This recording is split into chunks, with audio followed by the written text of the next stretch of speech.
Assalamualaikum warahmatullahi wabarakatuh.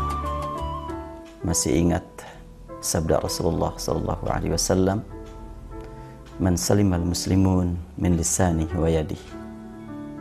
Dan Rasulullah mengeluarkan pernyataan ini setelah ada pertanyaan dari salah seorang sahabat menyatakan, "Ya Rasulullah, ayyul islami afdal?" Ya Rasulullah, Islam yang seperti apa yang paling utama?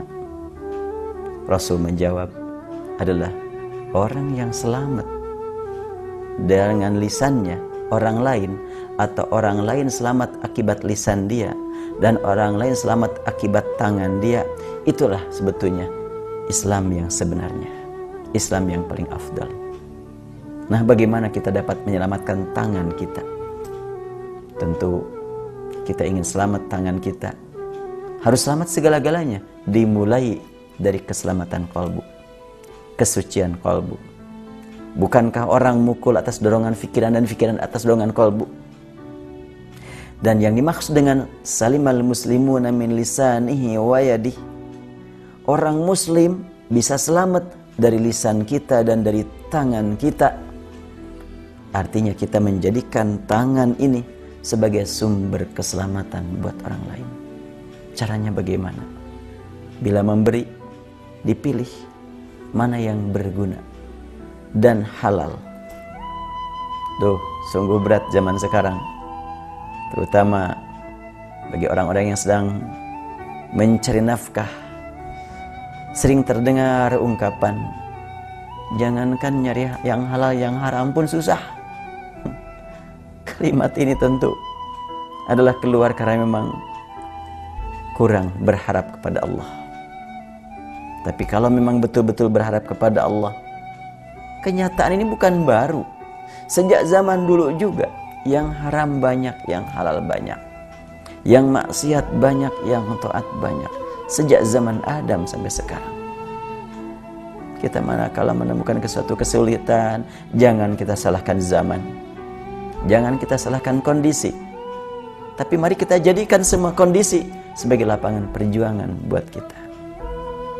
Dan makna man saliman muslimun min lisanihi wa yadihi, antara lain dia memberi kepada yang lain yang berguna, yang barokah, yang membuat orang lain menikmati kehidupan dari pemberian tersebut untuk ibadah.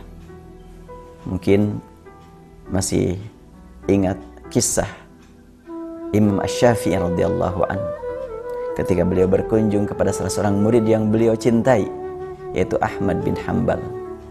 Kemudian disediakan makanan, dan Imam Asy-Syafi'i begitu lahapnya nyantap makanan yang disediakan muridnya, membuat keluarga Ahmad bin Hanbal bertanya-tanya. Diterangkanlah oleh Imam Asy-Syafi'i, kenapa begitu lahap? Imam Asy-Syafi'i menyatakan, aku yakin hidangan yang disediakan ini adalah hasil kerja halal. Aku ingin perutku ini diisi dengan makanan yang halal, penuh barokah, yang akan mengantarkan untuk ibadah lebih khusyuk, lebih nikmat.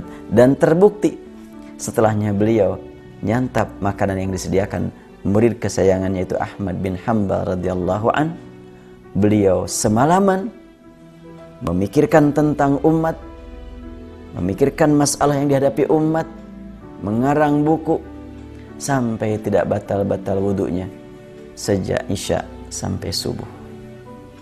Dan ketika beliau melaksanakan salat subuh, tidak kelihatan berwudu terlebih dahulu, membuat keluarga Imam Ahmad bin Hanbal bertanya-tanya, wahai Ustadz, wahai Imam, ya Syekh, kenapa tidak wudu dulu mau melaksanakan salat subuh?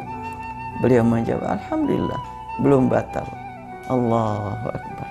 Itu karena memang fisik beliau juga ridho untuk dipakai ibadah, perut beliau ridho untuk dipakai ibadah, sehingga bisa bertahan seperti itu. Tapi manakala ada memang yang sudah menderita sakit, tidak berarti salah terhadap penggunaan, tapi memang ujian juga dari Allah Subhanahu wa Ta'ala. Paling penting buat kita, bagaimana kita memanfaatkan tangan untuk beribadah kepada Allah. Nunjuk adalah nunjuk yang patut kita tunjuk, dan sungguh banyak orang yang mungkin sakit hati dengan telunjuk ini. Atau akibat tangan, saya juga banyak berbuat dosa karena mengambil yang tidak tepat aku ambil. Semoga Allah mengampuni dosa kita semuanya. Ghafarallahu li wa lakum walhamdulillahi rabbil alamin. Assalamualaikum warahmatullahi wabarakatuh.